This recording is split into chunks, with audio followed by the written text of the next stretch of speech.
Ja, Selveri og takk fyrir að kíkja á þennan fyrirlestur.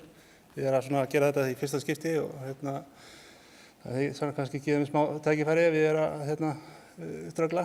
En ég oft lesið þetta góða ráð að ímynda sér að salurinn sé bara nakinn, sem sennilega bannað í dag. Þannig að ég ætla að uppfæra þetta og ímynda mig bara því séu þetta bara á Facebook eða í Pokémon. Og láta ykkur vita af því að það er mjög sjaldgæft að Pokémon falla. Þannig að þið bara eldið hann. Og ég held áfram. Það sem við langar svo að tala hvað við erum að gera í stjórnsýslunni og hvernig þetta er að hjálpa okkur bæði að minnka álag og gera ódýrari rekstur og taka eina dæmisögu það hvar þetta getur hjálpað okkur í real life og líka fara svolítið yfir það hvað þetta í raun og veru er. Svona bara í mjög stutt og einföldu máli, ég hannaði þetta sjálfur, ekki flott.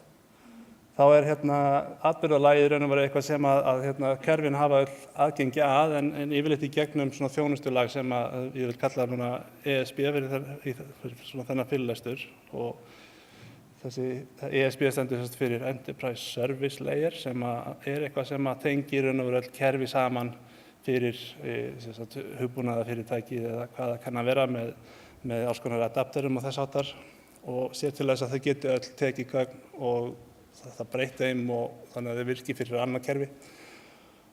Og þetta atburðarlag hefur síðan, það fyrir ekki þetta ESB, þjónustulag hefur síðan svona góðan aðgang að atburðarlagi þannig að hann geti látið önnur kerfi vita hvort sem þeir eru innanhús eða utan og þegar eitthvað kemur upp.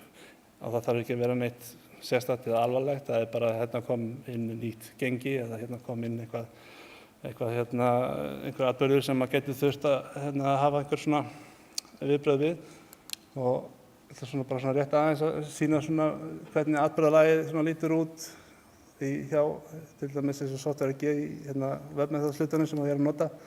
Þá erum við með undir bara alla gagnagrunna og við erum að tala við bæði Oracle og Mainframe og svo var hægt að tengja þarna öll önnur upp með þeim bara adapterum sem fylgja og ég held að það sé nokkuð það er nokkuð langur listi yfir þau kerfi sem þú getur talað við með þessum hætti og þannig sameinað í eitt. En vandamálið er oft að kerfin þurfa að vita af breytingum í öðrum kerfum strax og til þess að vita strax af þessum breytingum þá er algengasta lausnin að það er bara spurt á nokkra sekúndna fresti hvað er að gerast. Og þannig eins og við leysum þetta hjá okkur og þá erum við að tala svolítið á milli stjórnsýslustiga eins og til dæmis frá tekjubókhaldi ríkisins og hjá tollinum þá eru ferlin á skýrslu núna komin inn í svona atburðardrifið lag sem er þá hannað með business process ferli til þess að gefa líka góða skýra mynd á stöðunni og það virkar svolítið þannig að skýrslurnar þær koma inn og að fara í afgreiðslu og svo lenda þær í einhverjum afgreiðslulista hjá starfsmönnum og starfsmennir eru kannski 10, 15, 20, bara allt eftir álagi og jafnvel ennþá fleiri kringum svona jólatíðina og þess háttar. Og þá í raun og veru hægt að sjá fljótt svona góða yfirlitsmyndir við það hvað er í gangi.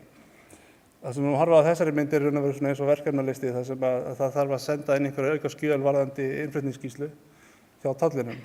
Og þegar að viðskiptavinur kemur inn og hann vill tekjubókhaldi ríkisins sem er þá í raun og veru svolítið sér við tollinn og vill borga eða skila inn þessum gögnum þá getur í raun og veru afgreiðslukerfi hjá TBR afgreitt þetta, sendt út svona event sem lætur þá í raun og veru rétt ferli vita að þetta er komið. Þá keyrir hann áfram, það er þessi gulu taka þarna er í raun og veru bara að bíða eftir einhverju svona viðburði að hann gerist og það þarf enginn að vera að spurja er þetta komið og sparar okkur þannig heilmikið í raun og veru svona CPU og leyfiskostnaðum og fleira. Það sem þetta gerir okkur kleift líka er að fylgjast rosalega vel með álaginu. Við getum séð bara með lifandi stöðu bara hvort að starfsmaður sé að drukkna í vinnu eða hvort að það þurfi að finna tína til fleiri starfsfólk eða hvort að það þurfi kannski að þjálfa betur eða hvað kann að vera og maður getur svona fengið mjög betri yfirsýn yfir bara ferlinn og hvort sem það er á skýrslunni eða annað sem það kann að vera. Og kveikjan að því og ástæðan fyrir að mér langaði til þess að tala um fyrirlestur er að tala um þetta svona event-driven architecture er að þetta stundum svona overlooked. Það þykir kannski flókið, ég veit það ekki, og mjög einfalt að fara bara að polla. En ég var kallaður í ráðgjöf hjá fyrirtæki sem er svona stórt íslenskt fyrirtæki og við veitum að stórt á Íslandi er ekkert rosalega stórt. En þegar þú ert að versla við fyrirtæki eins og Oracle eða Software AG, þá verður þeir ekkert endilega fyrirgefa það fyrir að vera lítið land. Þeir eru að smella að þeir sömu verðmiðum og þeir gera fyrir risafyrirtæki út í heimi. Þetta fyrirtæki var í þeirri stöðu að það var að polla gögn og þetta voru mjög mikilvæg gögn. Þetta voru sko upp á líf og dauða, þó ég sé kannski örlítið að ýkja. En þeir voru mjög mikilvæg og það var mjög mikilvægt að þau kæmu strax. Þau voru búin að leysa þetta með því að bæta við örgjörfum bara í hvert einasta skipti sem að álagið var orðið óásættanlegt. Og hikuðu ekki við það, voru komið með stæður af vélum til þess að díla við fyrirspurnir sem að voru bara að drekkja grunnunum. Og þetta var alveg, það var búið að leysa þetta alltaf líka með því að bestra fyrirspurnir og fleira og reyna að búa til svona kassgrunna og þetta var orðið bara eitthvað skrýmsli sem að ég bara þorði ekki svona að horfa á. Sko. Þannig að mín tillega var svolítið á þá leið að hvers vegna eru allir öll þessi kerfi og allir þessir starfsmenn sem eru út allt að sækja þessar upplýsingar á 2 sekúndna fresti og alltaf að fá tilbaka risastórt gagnamengi með öllu sem þau þurfa. Af hverju erum við ekki frekar að senda þeim upplýsingarnar? Og þá lítur það sirka svona út, ég hannaði þetta líka sjálfur. Og þá er í raun og veru atburðarvélin sem tekur við öllum þessum upplýsingum sem eru að koma inn og öðrum kosti fara ofan í grunninn og svo eru allir að sækja það. Það, eins og ég var að skilja, er ekki mjög svona effektíft, eða hvað það kallast. Þannig að það sem að gerist á frekar er að skilaboðin sem koma inn til farin í atburðarvélina og henni skila til þeirra sem hafa áhuga á gögnunum með bara krækjum. Það er í raun og veru þessi skjár það er starfsmaður þar og hann þarf að vita þetta, þá er hann bara með tenginguna og það krækjur sem hann hefur áhuga á, ekki í öllu draslinu. Og þegar að það kemur inn atburður sem að skipti máli, þá fær hann beint, en hann er síðan líka sendur ofan í grunninn samhliða. Með þessu móti þá erum við búin að spara okkur það að vera að kaupa örgjöfa. Það sem að gerist síðan, sem að varði raun og veru kveikin að því að þau urðu að fara að gera eitthvað var, að Oracle kom og tók úttekt á kerfunum hjá þeim og það kom í ljós að þau voru með miklu fleiri örgjörfa heldur en það leyfi fyrir. Og verandi fyrirtæki sem hafði ekki efni á því að borga þá reikningin sem var smellt á þá þurftu þau basically að taka niður vélarnar og þá voru þeir í verulega vondum málum. Þannig að þessi lausn potentially sparað á, það voru einhverjum 20 milljónir á ári í leyfisgjöld.